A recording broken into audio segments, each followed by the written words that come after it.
Welcome to our episode 91 of Silver Lining for Learning. And just a reminder, our host, we got our host Kurt Bunk, Punya Mishra, and Christine.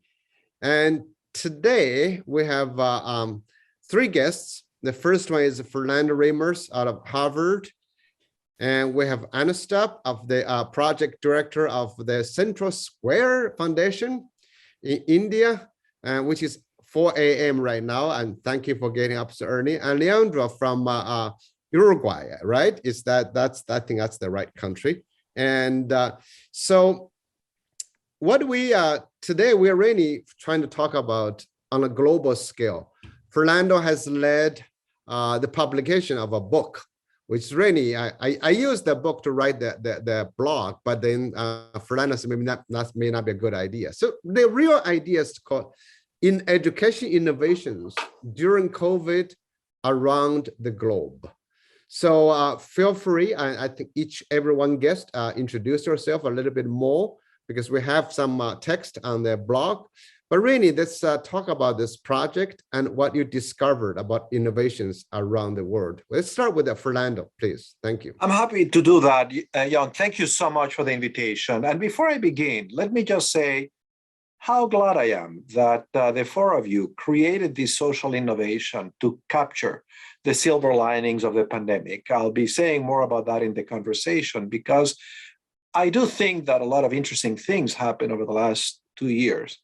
And we run the risk of losing most of the learnings that they were. So you maybe anticipated that, and I wish more people had created vehicles like these that could serve to document in real time what was happening. But let me tell you where this book that we're discussing comes from. So back in February of 2020, I was getting ready to go to Mexico, and I'm talking to a colleague in the School of Public Health because I was going to launch a book. He says, no, you're not going to go anywhere for the next 2 years. And I said, why? He says, because he's an epidemiologist, because this thing that you've been reading about is going to become a pandemic. And so I came home, and very selfishly, the first question in my mind was, who's going to read my new book in the middle of the pandemic? The second question was, how am I going to teach? And the third question was, how is anybody going to teach? And then I decided to do something about the last issue. I called colleagues in different organizations. I said, look, I've just been thinking that this is going to be a crisis around the world, and we should try to be helpful. And I wrote to several friends, and the first person to respond was the director of education of the OECD. Like within 15 minutes, we're on the phone. He said, what do you think we should do? And I said, I have no idea, but why don't we write to the people that we know in leadership roles, and we ask them, how are they planning to cope? And so we designed a survey. We sent it out the very same week. The World Health Organization declared a pandemic, and we analyzed and published the results within 10 days.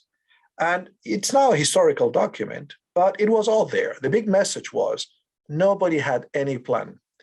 And everyone anticipated what actually happened, that tons of kids were not going to learn, that inequality was going to increase. And we read that, and we said, okay, the most useful thing we could do would be to tell everybody you should have a strategy and tell them what should go on the strategy. And we put 25 ideas, a checklist. But then we began to talk about that report in meetings like that. And people came in thousands, literally. I had to get a license in Zoom to get 5,000 people. And the more we had conversations, the more depressed I became, because I was sounding like a prophet of doom. Everybody was coming and we were telling them how terrible it was. And so I felt a need to balance that. And I said, something good must be happening. It can't all be gloom. And so I went back to Andreas. I said, look, we need to change gears here because we're just amplifying the tragedy. And this is not helping anybody. And I said, why don't we make an effort, try to find something good and document it and talk about that instead. So that's how we began a project. And in 4 months, we documented 45 innovations. Those are not the ones we're talking about today, although I'm happy to talk about them. And it was really exciting. It was really exciting to see what had happened, to talk about it, and to see how much innovation had happened. Subsequently, I then, like a year into the pandemic, I said, let's actually look back at some of these innovations that had staying power And let's look at them through the lens of this new report on the futures of education and see how many of them are actually doing things that this report says is what we should be doing. And that's the book we're talking about today. So in a sense, you have two projects, one following the other. The first project looked at innovations in the first 4 months of the pandemic. The second one looked at innovations that were still around a year into the pandemic. And they are somewhat different.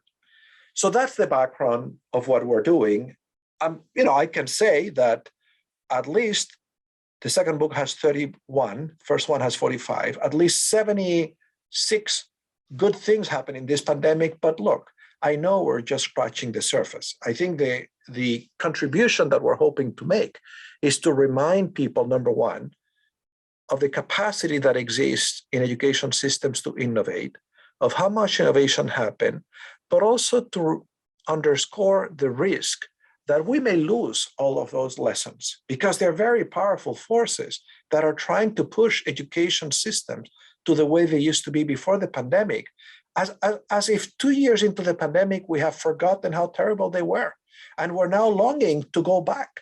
And in fact, the language about the pandemic is recovering learning loss. Learning what? Learning things that were not helping anybody do very much with it. Anyway, let me stop here. Thank you, Fernando. And that was a great, beautiful introduction. That's a good summary for us. We should, sounds like our 100th episode summary of why we are doing this and how we are doing this. Thank you so much. Anustup, I want to introduce by yourself and your work and your participation in this book. And then we're going on to Leandro. Thank you, Yong. Thank you, Fernando, for having us here. My name is Anustup Nayak. I lead the Classroom Instruction and Practice Program at Central Square Foundation in India. Central Square Foundation is one of India's largest philanthropic foundations, and our largest focus is on improving foundational literacy and numeracy across Indian states. We work with almost 12 Indian states in this country. And there are 3 Indian states of Uttar Pradesh, Madhya Pradesh, and Haryana, where we are very deeply involved in the education reforms. And the way Central Square Foundation works is in a coalition of partners who come together, because the Indian government school system is massive. India has almost 250 million children going to school, and every education system in India, every state education system in India is like a country, right? And that's a huge challenge. We also are coming into a situation, like Fernando said, that already, even before the pandemic started, the education system was quite far behind. If some of you have read statistics coming out of India, even before the pandemic, almost 50% of Indian children were said to be in what World Bank calls the learning poverty. There are grade 5 or grade 3 children who were unable to read passages even from a text from a grade or 2 below. And that's when the pandemic hit. It's like almost a person who is leaning and kneeling, and then you kind of hit him from the back. So you almost had a crushing blow to the system. And like Fernando, when the first wave hit in India, honestly, a lot of us didn't know what to do. And I must admit that the first wave also was a wake-up call for a lot of us, because it was not something that we expected to happen. It was also not something we had planned for. So there were a lot of knee-jerk reactions, but some of them interesting ones, but a lot of them did not work. And I must admit that whatever I am saying is in the backdrop of all of this, that a lot of things that we tried did not work, including us. So I'd start with that. So just to give you a sense, Pratham, who is one of the leading NGOs in India, who regularly publishes a report on the status of learning in India, did a survey during the pandemic, and they found out that almost 80 to 90% of children have lost one language or numeracy skill completely. Like they just, if these children knew addition, they now no more know addition. If these children knew decoding of letters and sounds, they don't know it now. So that's the reality. The other reality, before I get started on the innovations, is that while a lot of what I'm going to talk about involves some degree of use of technology, we have to understand that the penetration of technology, educational technology into low-income households in India is still extremely low. Even though the government and NGOs and a lot of private organizations started shipping out all kinds of educational content into Indian households, only 20 to 30% of children actually received that content. So this is a little bit of the backdrop. So I start off with a strong dose of humility so that we don't go overboard. In that backdrop, we have been very, very fortunate to witness a series of innovations which came from a partnership between government, civil society, NGOs, and some entrepreneurial startups in India. And they've kind of combined their hands and got a very set of interesting things going. And I'll talk about the three that we have written up in the book. One of them was in the state of Haryana. So I'll go in the order of going from low tech to from no tech to low tech. Most of these were low tech or no tech interventions, and these are not high tech interventions. These are not where you have very sophisticated apps and very expensive digital tools going into the hands of children. These are children in low-income households. These are teachers in low-income households. The schools have shut down. So in the state of Haryana, one of our partners, the Language and Learning Foundation, started a program called Har Ghar School, and which in English means a school in every home. And this touched about 80,000 learners in grade 1 to 3. And what they did was something interesting. So instead of getting the children back to school, which is not possible, they tried to get the school back to children. So they had a bunch of volunteers whom they recruited. These were community volunteers who went out into the communities. They held small classes. These were called mohalla classes. Mohalla means a small sort of neighborhood group. So they got children in small groups. They had these very well-designed worksheets and learning materials for children, which were almost self-use. So it did not require a very sophisticated education practitioner to be able to deliver them. So with the help of these mohalla volunteers, children studied. But they also had text messages and other kinds of nudges going over WhatsApp and text. So the children were really engaged. And in a country which has never seen learning improvement in any measure, most programs in India either deliver very low results or are just moderately successful. The outcomes of this program were very, very encouraging. Almost 60% improvement in text reading ability, 80% in reading comprehension, and almost 55% improvement in writing. That goes on to show two things. Of course, that one, how poor the system is performing in general, so that even such a light touch intervention can actually deliver results. But it also shows that when you have something targeted going out to the child, which is useful, which is something that children enjoy, even if they are struggling, you still can make very significant gains. And if you move further down to the state of Tamil Nadu, which is in the south of India, there's another partner of ours, Madhi Foundation, which started a program called Happy Learners in Tamil Nadu. This was about 20,000 kids in grade 2 to 4. And what they did is they still did a lot of things that the Language and Learning Foundation did in terms of providing physical learning materials to children. But they added one more interesting layer, which is IVR calls. IVR is interactive voice response. So where there was kind of like an 1-800 number, which the children could and their parents could call in.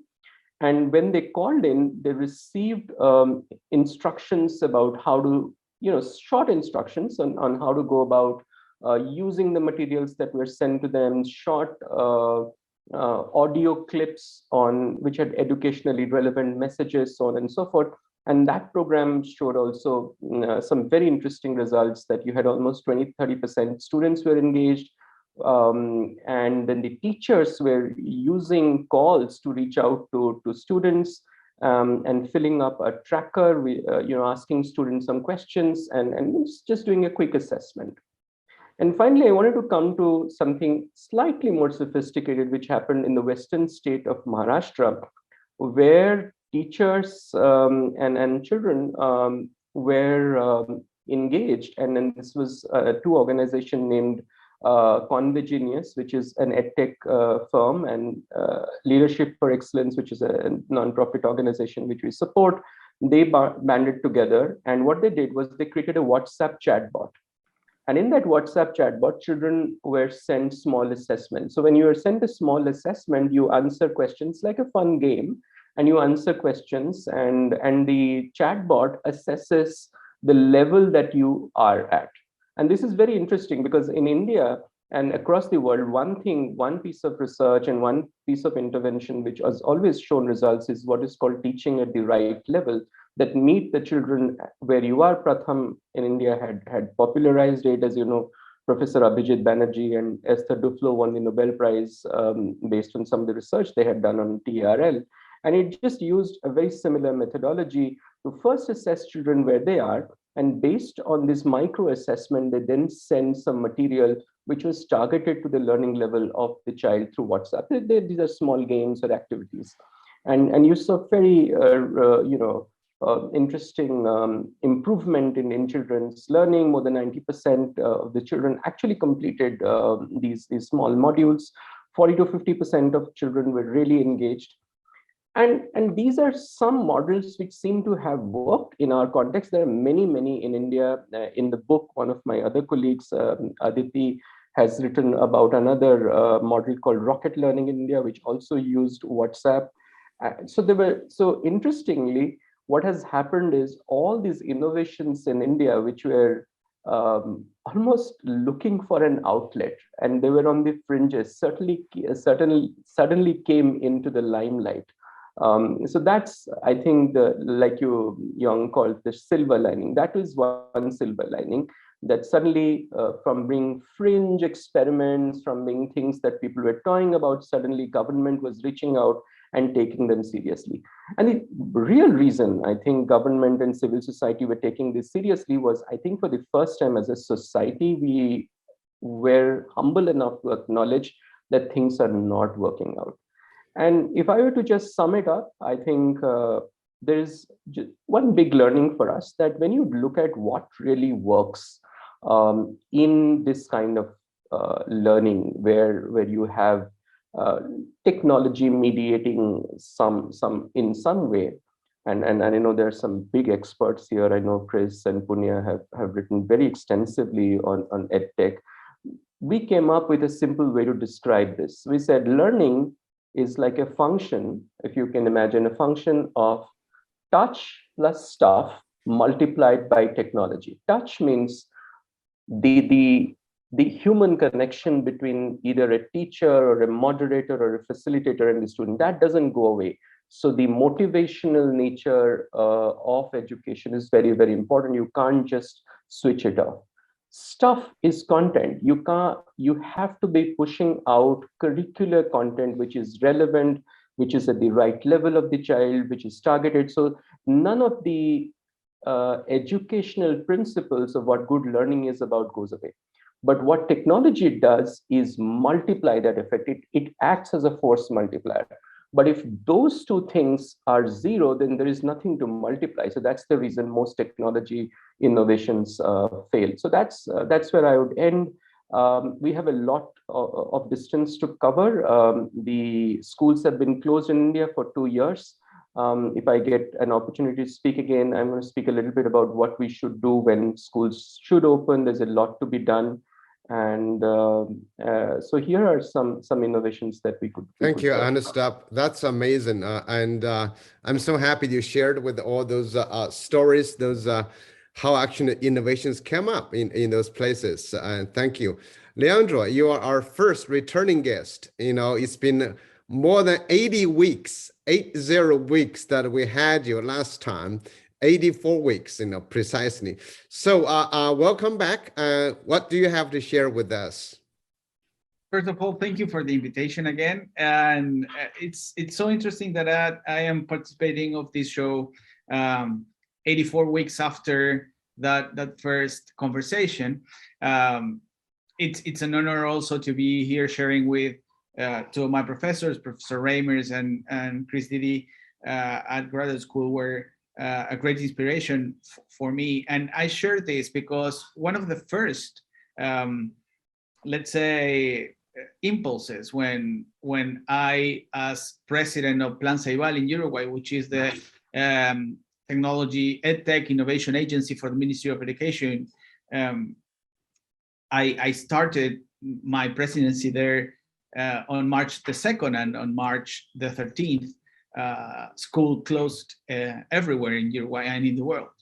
So the first thing that I did was, and I take the words of Anustup here, a humility approach. I knew that I had to share my ideas, share my opinions, and how I was going to tackle the obstacles that were ahead of me with people I knew were looking to these problems hard and for a long time. So that's how I reached to Chris, to Fernando, and other professors, and told them, I'm in this position, I'm planning to do this, and that.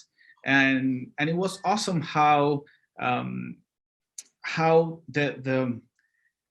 bond in a global perspective was working as we were facing this challenge together. And that's how I ended up sharing the Plan Ceibal experience in that episode 7 in this show. And from there to here, so many innovations happen. Fernando was telling about the 41 cases. There we have 2 innovations that are present in that OCDE report. And then this other innovation in this new book, which brings me to the idea that from our perspective, we have been collectively adding layers of innovation to the responses we were giving in a very, very negative and challenging situation. And there's so much to learn from that.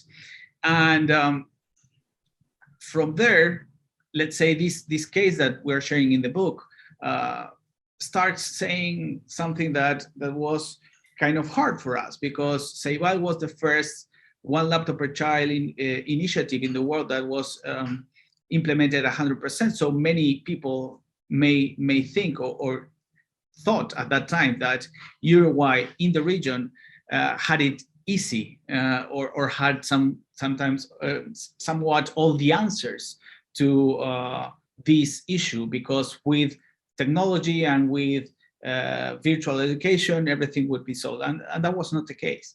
The main idea of our case is that yes, Ceibal had been working for 15 years now. In May, this May, we're turning 15 years old, and in 2010, every Uruguayan student in primary school had a computer, and from there, we were improving the internet connection in schools and improving the services we were giving through our devices and through these connections, and also trying to, let's say, convince teachers that this means of communication was something interesting, that leveraging technology for learning outcomes and for learning objectives was a good idea. And but none of that was too useful at the time, because schools were closed. So the internet connections available in the schools weren't useful for us. And very soon we learned, and that was one of the things that we discussed in episode 7, that right off the bat, maybe in Uruguay, we had 65% of students and teachers that could rapidly connect to the learning platforms that we made available through a lot of improvements and let's say improvements of the infrastructure, improvements of the means of communication, improvements of the cybersecurity protocols. But we still had at the time 30% of students that were not taking advantage of the service at their disposal, and that meant 30% of students that weren't communicating with their teachers, they weren't learning, they weren't having this affective bond so important also to cope with the pandemic that was happening. And from there, we took several innovation strategies trying to remove the obstacles that,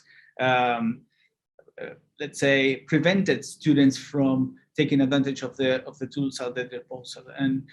And first was the TV strategy, and we increased 5%, and then it was the also new platforms strategy, and we added a new service to the LMS, and then we added another layer of innovation, and little by little, at the end of 2021, we could be happy to say that 100% of our students and teachers were connected virtually at no cost and having the possibility of having virtual communications with video conferencing at no cost for them. So for us, it's awesome that we have this possibility of in Uruguay having a public education system in person and online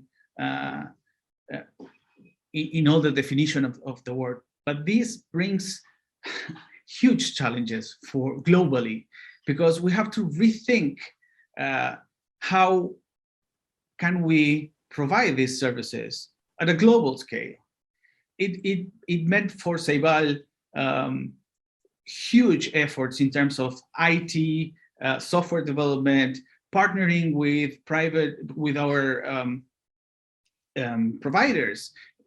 I mean, global providers and local providers, so that we could make this service available for our students, and that the user experience was something that could be also, let's say, enjoyed and leveraged for learning in any scenario, with schools open, with some schools open, with hybrid modalities, with half of the groups going to school one day and half of the groups going another day, or with schools totally open as we have now in Uruguay. So I mean, the learning journey has been huge, and there's so much we have to still reflect on, I think, in these years to come. Thank you, Leandro. I know you guys planned well, you know, that everyone gets a laptop. You planned before the pandemic, and thanks for sharing that.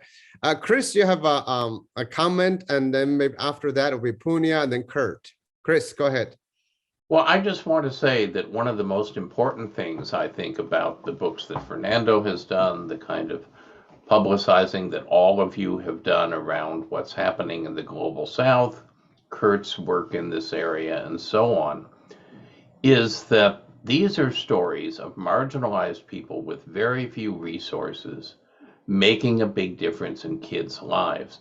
And I find it so frustrating when people with lots of resources working with relatively privileged students say, well, I can't do this. I wasn't trained to teach online. There isn't any good curriculum. Lectures don't work on Zoom. You know, each kid doesn't have a powerful laptop, et cetera, et cetera, et cetera. These are stories about how to do powerful things on almost nothing. And it's just tragic to see the real responsibility for the learning loss is not because online learning is a terrible pedagogy. It's the kind of conservatism that we've been describing.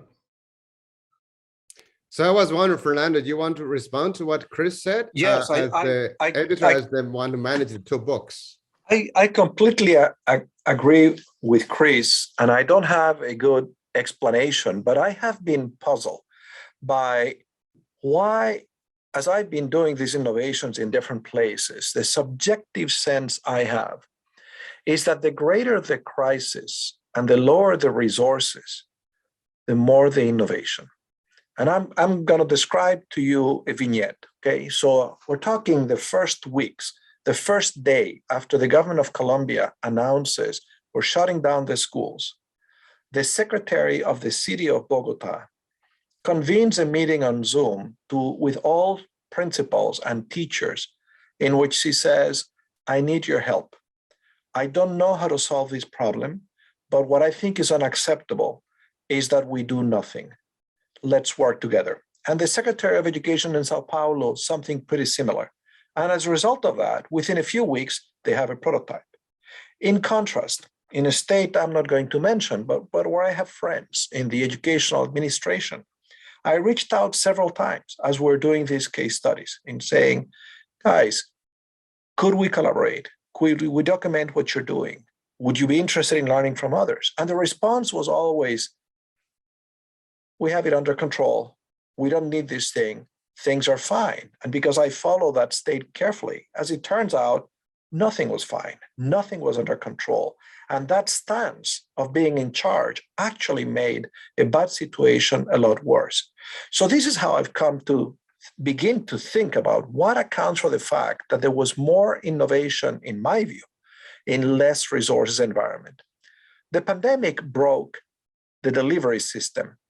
But the delivery system in education is not just a delivery system of education. It's a delivery system of political control.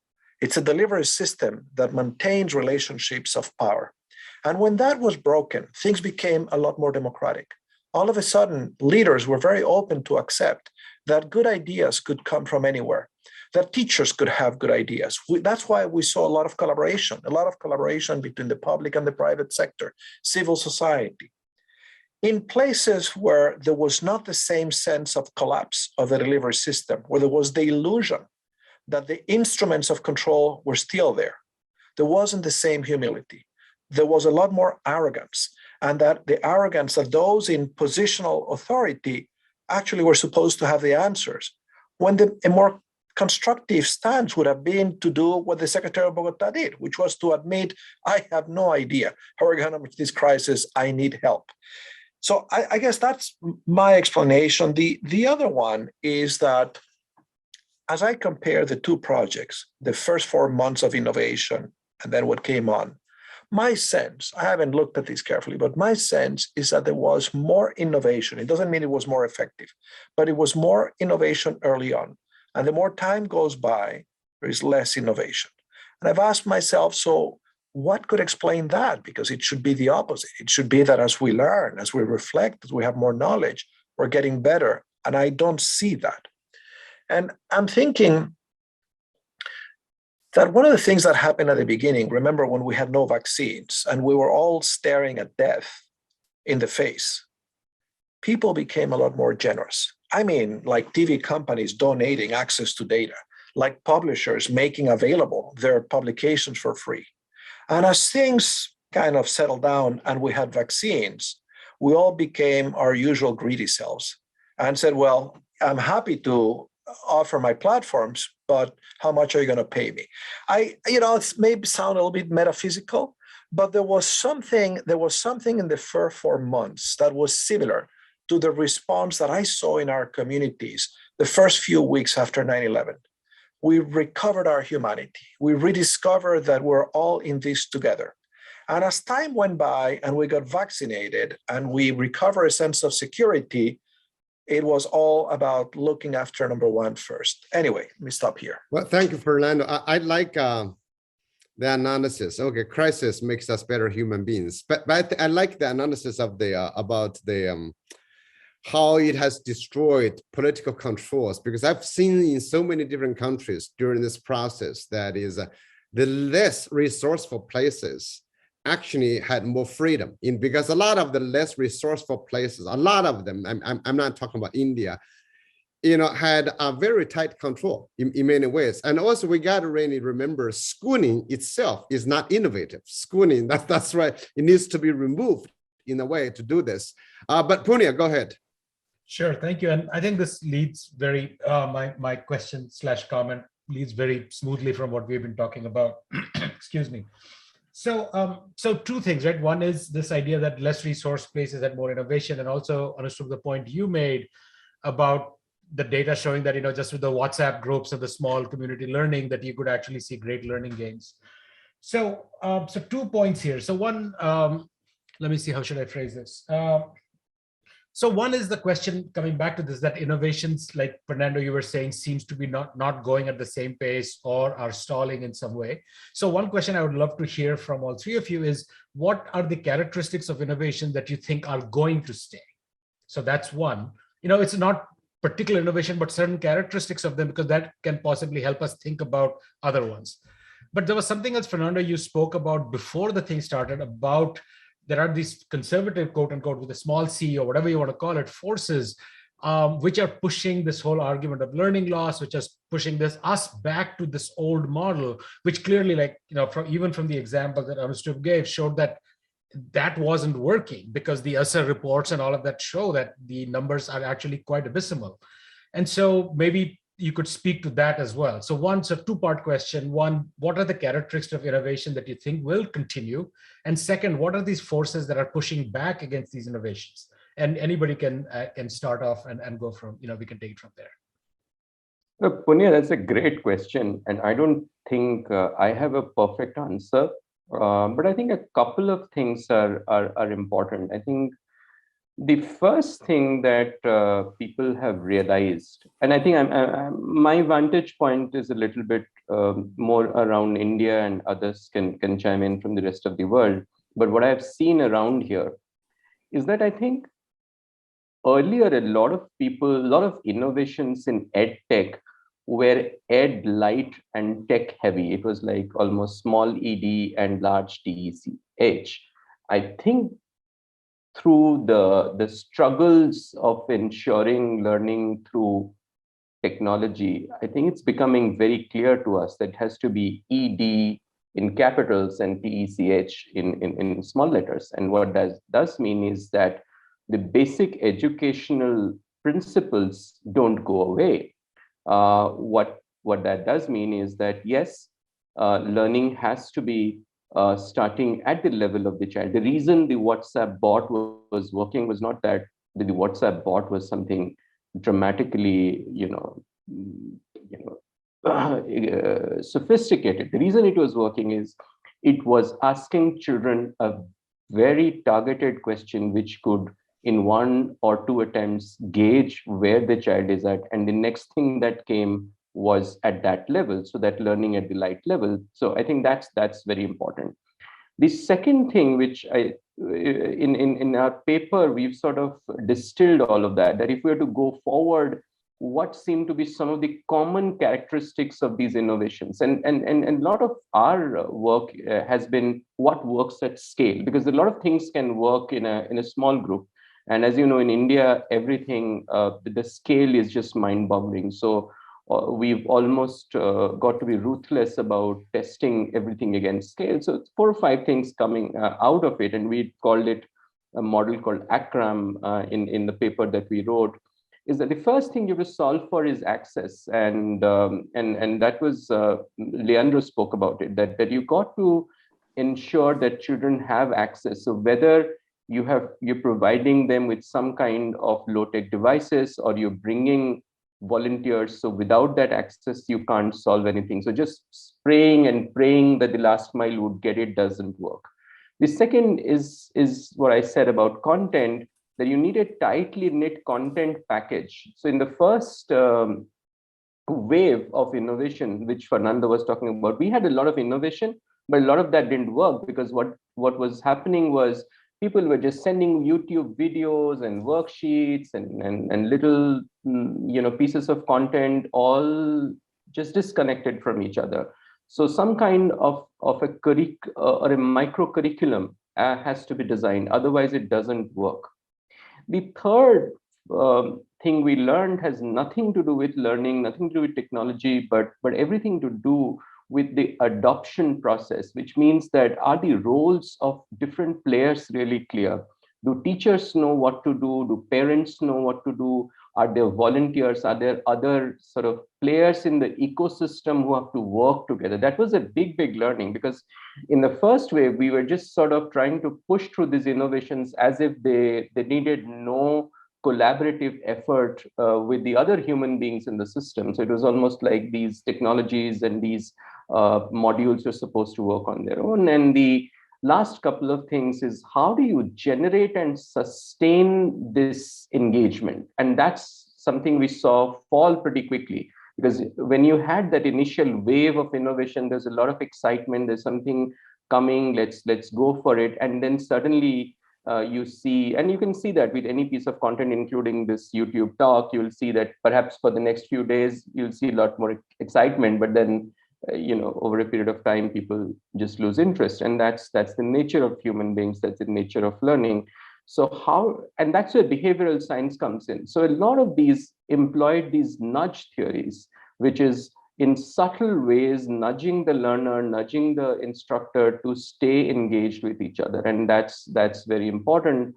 And the last is monitoring, because at a system level, because what we are trying to do is not at a single school or a single microcosm. We're looking at large states and even the country.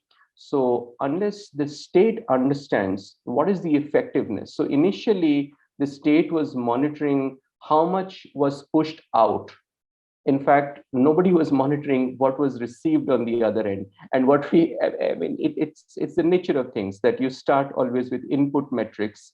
But as we got further along the game, I think the game is now changing more to what is being received at the other end by the child, what's being received at the other end by the teacher, and monitoring that closely, looking at assessments and seeing whether it is making a difference. And what's going to be very, very important phase of innovation, which is going to come in later, is what we are calling internally flip-flop, which means that the reality that's going to stay on in countries like India, and we've already going through the third wave, that schools are going to open and close. So the worst thing we can do is to shut down these innovations and then try to restart them again. And that's a big problem, because these are not, it's not like a tap you can just shut down and close and open. You have to keep these innovations going and get them to blend with the schooling system as much as it needs improvement, the core schooling system, as Young said. So we have to keep these two going. So that's the other thing that I'd like to say around that. Thank you. Thank you very much. Leandro, any quick thoughts? Yeah, maybe I'll chip in with the idea that, as Anustup was saying, and in the case that they write, I think that they have this powerful idea about the learning hubs, schools becoming learning hubs, and how much these innovations and some of them around technology can help that goal. Actually, being more open with the rest of the community, with parents and with other professionals that want to contribute with the learning, and they can, using the means of communication and the innovations we have creating during this time. So the future becomes more possible after these innovations. I think those are one of the things that are going to stay. The next one, I would like to provide two examples. One of them is in Ceibal, we produced the first transmedia novel, educational novel for the region, which is a book, a radio theater show that goes through Spotify, a physical book, a gaming platform, and 3 social networks contributing with the author writing this novel. And this goes with the point of Fernando, that people became more generous at that time, because one of the best cinema producing companies in Uruguay agreed to produce this actually educational product. And in the past, that wouldn't have been possible because the budget that we have for producing these learning materials and these multimedia learning materials is nothing compared to other cinema or publicity productions that were out there. And because the work was so low at that time, that was something possible for us. And we have a tremendously high quality product that otherwise maybe it wouldn't be possible. And the third thing is that one of the first instructions that we were sure about with our team was we're not going to build anything that cannot stand the reopening of schools and cannot stand that the pandemic is gone. So we are going to build things that have a purpose after the pandemic and that are bringing some new idea there. So for example, in terms of how technology is at the service of this, one of the main ideas is the technologies should be, let's say, seamless, transparent. You shouldn't see them, and actually that's something that in our teachers we are seeing how they are thinking about these possibilities that they have right now with video conferencing one-on-one,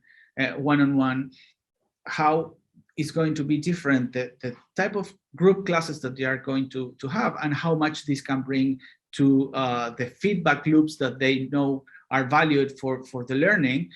But this also has to be accompanied with incentives for governments and for systems, for public systems, so that teachers can have their, 30 students and then time just to have time one-on-one, video conferencing and tutoring them. And that's a great change. So I see some of the things, the practice and the learnings staying and staying as good practice, but moving them from good practices to policies, maybe because that's where I am, it's going to be still hard and we have a lot of work to do. But mainly to provide an answer to your main question, Ponia, I think that the things are going to stay are those technological advances that amplify the human connection, and that's it. Thank you. Let me, if I may, let me chime in on that question too, Punya. What are the takeaways that are going to stay with us, and what are those that are not?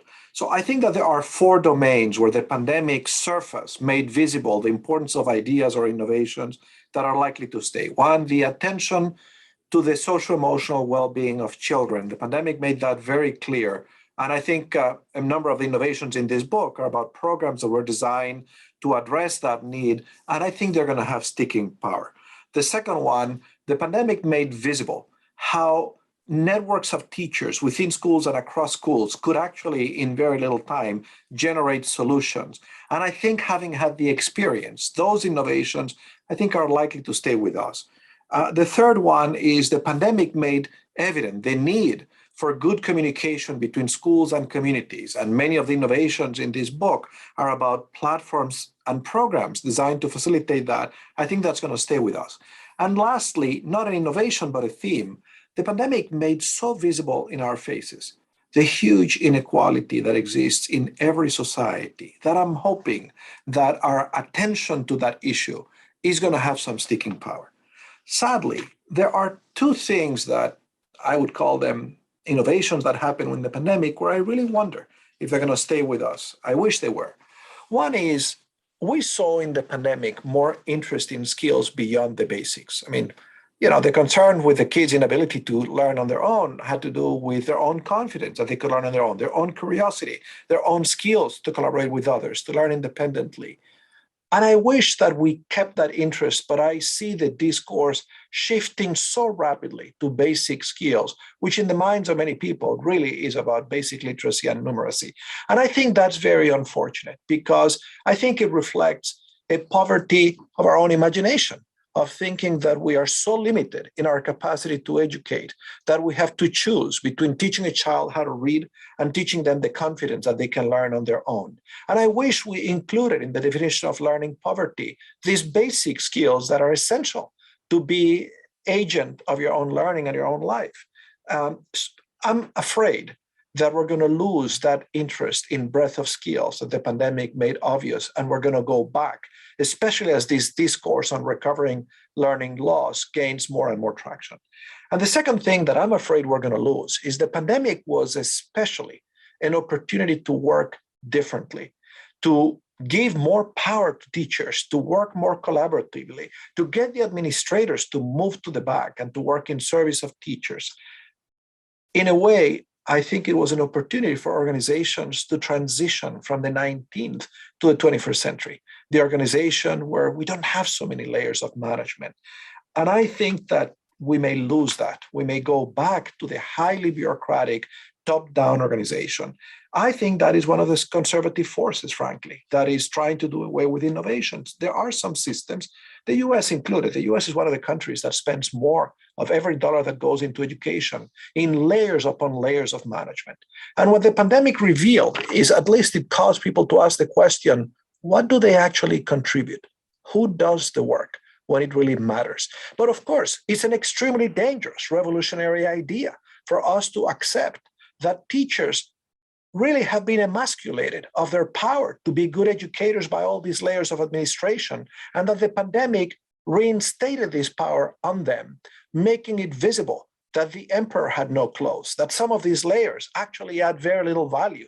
They create work for themselves from their teachers. They take away from the teachers the power, the authority they need to decide what's in the interest of the child. I think this is a conversation that is going to be very difficult to have because it is very threatening to the status quo. And I think it's what's bringing us back at full speed to the 19th century. Thank you, guys. Those are really powerful. Kurt, I know, God, I can't believe we're running out of an hour already. So Kurt, go for it. So I want to thank you for providing us with the meta reflection on our 91 shows that we've had so far. This is kind of like what we've tried to do every 4 weeks. You've done for us kind of based on 2 years worth of thinking and reflecting and bringing in guests. So thank you very much. I have a simple thing first, and then I'll ask my question. For the people who are watching the audience, people are going to watch later, you've given us a link to the report. It's in our blog for this week. Are there other links or other things that people could get, such as, do you have plans for a follow-up report? Is this report available as paper? You talk about a book. Is this a real book people can buy? Is it going to be a conference around this? Just some, before I ask my question, simply, Fernando, could you tell us something in that regard? There are actually 2 books. It's not just one. There are 2 books, very similar idea. One builds on the other, but entirely different innovations. First book is a publication of the OECD, was actually just launched, and it has 45 case studies of innovation that happened in the first months of the pandemic. Right. It is a book, you cannot buy it, you can get it for free from the OECD. There is a paper copy, and there is also an online copy of it. So you can write to OECD for a copy. People can write to OECD. And they will be distributing it, I'm sure, in their many venues and so on. The second book, which is the one we have been discussing, is a publication of UNESCO. And that one has 31 innovations, not created in the first 4 months of the pandemic, but those were innovations that had lasted for at least until the end of the first year of the pandemic. And probably beyond that, because we were doing this work last summer. So really a year and a half after the pandemic. And that is also a physical book and an online book produced by the International Bureau of Education of UNESCO. So 2 different organizations, similar ideas. There is some overlap between the 2 books, not in that the case studies are the same, but in that the authors are the same. They just wrote about different things. If you could share that with Chris, who can send it to me, or share it with all of us. On our website, Kurt, there's a link on our website, on our blog. Okay, great. So my question for you is, you've had 76 stories between the 2 books. And I don't want you to necessarily downplay anyone within the 76 different stories, but could you pick out who or what has really inspired you when you put these things together? I know I've edited books. I've said, wow, I had a couple of things that I got in it. I didn't know that was going on. Was there anything in that regard that you like to point out to people when they get these documents, or they get the reports, get the books, that they might also want to check out? Who or what has inspired you? Everything is inspiring. What most inspired me were the innovators who were trying to serve the most marginalized children in their societies with so little. So, for example, one of the innovations in the OECD book, not the UNESCO book, is an innovation of an organization called Reality Gives in India that worked with really last mile children, teaching them English so that they have better options in life. And these are kids who live in very crowded conditions, very difficult circumstances. During the pandemic, these organizations said, how do we sustain that? And they basically delivered a curriculum through WhatsApp. And the case talks about these kids in crowded quarters with a lot of family members, learning a curriculum that now included social emotional development plus English. And just that image of the kids and just the image of that organization trying to do the impossible, of trying to sustain this program in that context, really inspires me a great deal. There is another in the same book, Innovation, that works with street children in Chile who have been essentially abused by their families, and that's why they have left their homes. And these organizations, similarly, in normal times, basically had a social-emotional curriculum to help these children learn to trust adults as well, because the most important adults in their lives had treated them so poorly that they had left their home and become street children. And that organization, again, in the middle of the pandemic, very similar to the India case, even though these were not communicating, they realized that if these children lost the connection to the adults in this organization, they lost everything that kept them going. And the fact that they managed to create a program that included essentially WhatsApp to check in with these kids every day and to stay in their lives, I found very inspiring. But, in truth, there were tons of things that were very, very inspiring. I do think that we could all learn a lot in this pandemic from those who, having so little, and for whom it would have been so easy to give up and say, I'm just going to wait, did not give up in the poorest children in their societies and actually succeeded in staying present. I wish more of us had done the same thing. That reminds me of the China show we had a few weeks ago or 2 months ago. They were teaching English for remotely to these kids in the rural parts of China. Anyways, Young, you want to take over here? Yeah, I was just wondering, we got about 3 minutes. Each one of you take about less than 1 minute, 45 seconds to share with us. What would you like to leave with other innovators, with our listeners? What would you like to leave? Let's start with Fernando, then with Leandro, then Anustup. I would like to leave with all innovators a real sense of what's at stake. And I would like all of us to remember that the pandemic of 1918 brought about the breakdown of democracy in Germany and the rise of Hitler to power. And it's well documented how it did that. This pandemic has created a hell of a mess in the world. There is no other way to put it, because it has created socioeconomic havoc for many people. It has disrupted political systems. It has made it even harder to deal with other challenges like climate change. If we don't all go and look at the mirror and ask ourselves the question of what is my role at this particular time in history, we may look back 20 years from now at this time when many of the institutions of our society broke and regret that we didn't do more, as I'm sure many of the people who are complicit in the rise of Hitler to power in Germany looked after the fact and looked back and said, why did I not do more when I had the power to do it? That's where I would like to end. Thank you. Leandro? From a position in management, everybody thought I was crazy to devote time to listen to others, to read what others were doing, and to be aware of what was happening in other places at the same time I was making decisions. So what I would want to leave here is we are responsible for building our global culture, and we have to put time in reading each other, learning from each other, and trying to build with each other. So that's from my point of view. Thank you. Anustup.